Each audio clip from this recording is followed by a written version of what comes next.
Welcome, Dr. James Beckett, Sports Card Insights. Today is January 1st, 2025. So I was thinking, what kind of an episode would I want to do for the first day of the year, getting a fresh start? And I've decided to look into Collectivus Holdings, or Collectivus Holdings, the new Beckett parent company. I sold to a group, then they sold to the current group, and they have now restructured, refinanced, reorganized in a simpler way with a new name. And the new name has gotten some, I don't know about criticism. When you pick a new name for a company, there's a lot of thought that goes into it. I don't know if they paid an ad agency to come up with a distinctive name. It has to be a distinctive name. You can't just take a name that's already taken. And I'm pretty sure Collectivist was not taken, especially with the Macrones, those bars over the E and the I, which I thought that meant long E, long I, which would be Collectivus Holdings. Just makes it difficult, but maybe that's what it took to get a trademark or copyright,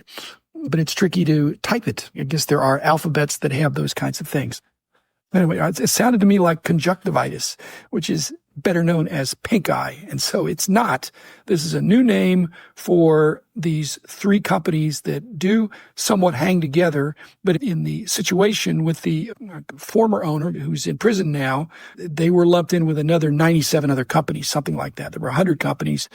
And as I said, there were some accounting things where things were going back and forth. Now, a whole new deal where these three companies are segregated under their own umbrella, which is called Collectivus. In fact, the whole meaning of Collectivus, what it sounds like, I think it's important that things sound like what they are, and it has collect in it. That's a good thing.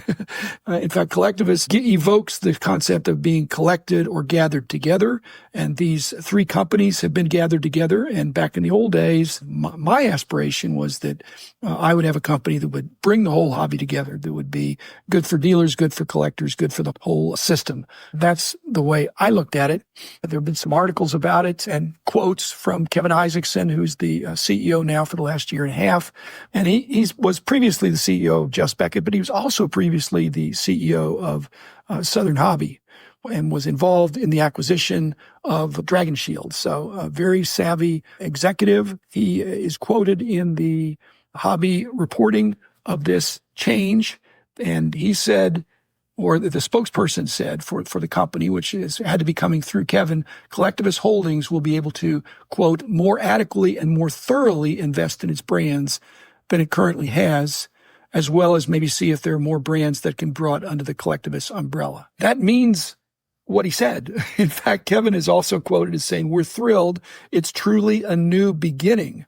All three brands will remain independent, will benefit from the coordination of those three grouped together." When Kevin is saying that, I have talked to him over the months and reasonably recently. He is thrilled, and it truly is a new beginning. In some sense, I don't think I'm betraying confidence here, that the company has had a little bit of one hand tied behind their back. And this is a new lease on life. So I'm glad Kevin is very pleased with this. I'm happy. In another notice, you could see that the refinancing involved $250 million of either a line of credit or access to funds through a new financial partner. So that truly this could be, after a few years of the Beckett entities playing defense, even from within its own umbrella, can now play offense. Thanks, sponsors: Topps, Panini, Upper Deck, Heritage Auctions, Huggins & Scott Auctions, Mike Stadium Sports Cards, Burbank Sports Cards, ComC.com, and Beckett Media, Beckett Grading, Beckett Authentication, Collectivus. A lot of the questioning of my old company has been about the leadership, and leadership usually has a competency. Do you know what you're doing? A character? Do you have integrity? Are you honest? And some of those things have been questioned, but also in the best leaders, they are caring. If you have a surgeon that doesn't care, as long as he's honest and is an excellent surgeon, then I'm okay if he doesn't have a great bedside manner, but you got to be great. If you have a teacher, you want an honest teacher that's good, and you want him to care. If you have a nurse, you want him to care. You want him to have good character, have good competency. If an electrician, maybe not so much. The other thing that comes up, and I put this in the context of an inner city school teacher who has the best of intentions, excellent teacher, honest, caring, great character, but the cultural context, circumstances that teacher finds himself or herself in puts that teacher at a disadvantage toward getting the kind of results that they would like and that people want to have. And I think that's one way of looking at what's happened in my old company, is that there's been one hand tied behind the back, and some of it was based on potentially some financial considerations that were outside their control based on the parent company, which I've already talked about. The name itself, Collectivist, like I said, it has collect in it. It has us in it. Those aren't bad things. I talk about my pro bono consulting that I do. A lot of it's in the form of a kind of a one-person free ad agency. I'll just help people think through marketing challenges, but also frequently they're naming challenges. Somebody had a company, they had a book, there was a nonprofit. All those things have come up over the years, and they say, what should this thing be named? And I'll throw out a name, and many times they like it. I don't think I would have thrown out Collectivist, but I don't think it's so bad either. In fact, I'm meeting with a guy next week who has a book, and he doesn't have a title. I've got a title for him. I've mentioned that Ezra, when he was doing mascot, I threw out a cross-stick or a name for that. There was a school that I gave a name for.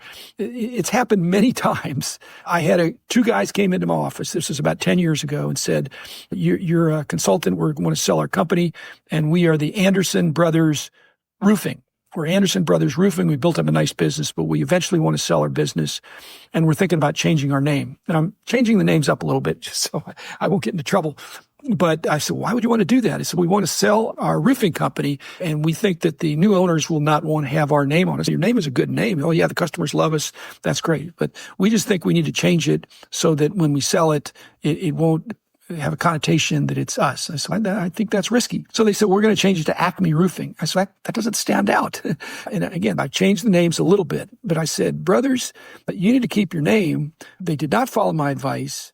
They did eventually sell their company, but for a much lower price, because a lot of the brand equity was in their name and their reputation. And actually their business went down when they changed the name before they sold it. So I'm not saying that's an allegory to Beckett Publications, Beckett Media, moving to Collectivus. I'm just saying you got to be careful what you name something, and it needs to be a distinctive name that has a positive connotation. Again, going back, the criticism of Beckett Media, Beckett Collectibles, was that it was not of the collectors, by the collectors, for the collectors. I'm hoping that is the case now. Collectivist, a collective. A collective is a getting together as a community, the us, all those things. When you put the sounds together, it doesn't sound. In fact, nobody's criticizing Collectors, which is the parent company that Nat Turner runs with some distinguished co-investors that own Card Ladder and own PSA and have owned several other things. This really was, I think, refinancing, corporate restructuring, and reporting, where Kevin has a good report card. The accounting will be more accurate now. Like I said, I believe there was siphoning off of profits from the Beckett entities to prop up some other companies within the 100 companies, and that's not going to happen anymore. In fact, like I said, there's $250 million of line of credit. So there's some running room for not just to be able to grow the company, but also to maybe acquire. I don't think I'm trying to read between the lines. I don't get any sense this is in order to be sold or not to be sold. It just makes good business sense. It's what I would have done. If you need money as a company, you either sell equity or you take on debt. And I didn't. In fact, I've mentioned this. I sold some cards in the early days, so I didn't have to take on debt and I didn't have to sell equity. So I hated having debt and really never had debt other than from myself. Personally, I put in money early on, and then later on, sometimes I put in money. I didn't want to go to a bank, and I didn't want to bring in the venture capital guys. That was just my personal position. Nothing wrong with it. Yeah, one of the things this also did, which Kevin can't say this as directly, but clearly the refinancing involved different lenders. Let's say if you were running a company and somebody loaned you money, sometimes the person that loans money to you is not working out that well. And they might be on your board. They might be charging a high interest rate. They might be hovering and disapproving. They might be telling you how to run your business. They might be raining on your parade. And even the board usually has hire and firepower over the CEO. So they can tell the CEO, this is the way we think it ought to be done. After all, we've put money into this. We want to make sure we get our money out. But the biggest thing is that sometimes the lenders are more interested in harvesting their investment than reinvesting. In other words, of taking money out, getting their money, locking in. They've loaned money, and to spend money on something that might work and might not work, which is something I love doing. I loved incubating new projects and investing in them. So I did a lot of reinvestment. And I think there was a period of not reinvesting that our company suffered from. My bottom line is I think this is a good deal. I don't think this means they're putting the Beckett name on the back burner. I have mixed feelings about that, but I don't know that collectivists or collectivus is going to roll off people's tongues any more than PSA is thought of as collectors. PSA is PSA. And so the individual brands, and again, I think Kevin is a no-nonsense executive, and each one of those three things he's saying is profitable and has a bright future. And now with these new lending arrangements in place, I believe he can invest in each of those as appropriate and maybe even buy something else. If Collectivus is going to be going on a buying spree, I don't know that they are. In fact, I think they really, as I said, I'd like to see my former company have a great 2025. And I think this is a step in the right direction. So thank you, Kevin, for working really hard on this. I know this is something you worked on, and he's truly a CEO. And now it's a job for the operating, because I think he has COOs and operating people that are good, and this is going to free them up to do good work. So thanks, everybody, and Happy New Year, and best to my Beckett friends. And if you're in the hobby and you're a naysayer, let's give this new structure a chance. I think you'll find that the last 5 or 10 years have been tricky based on the leadership changes and the ownership from the top, which, like I said, is now in prison based on a plea bargain, but acknowledging he pleaded guilty to certain things. And I think those things were to the detriment of my old company. So anyway, Happy New Year, everybody. And I'll be back again in a couple days.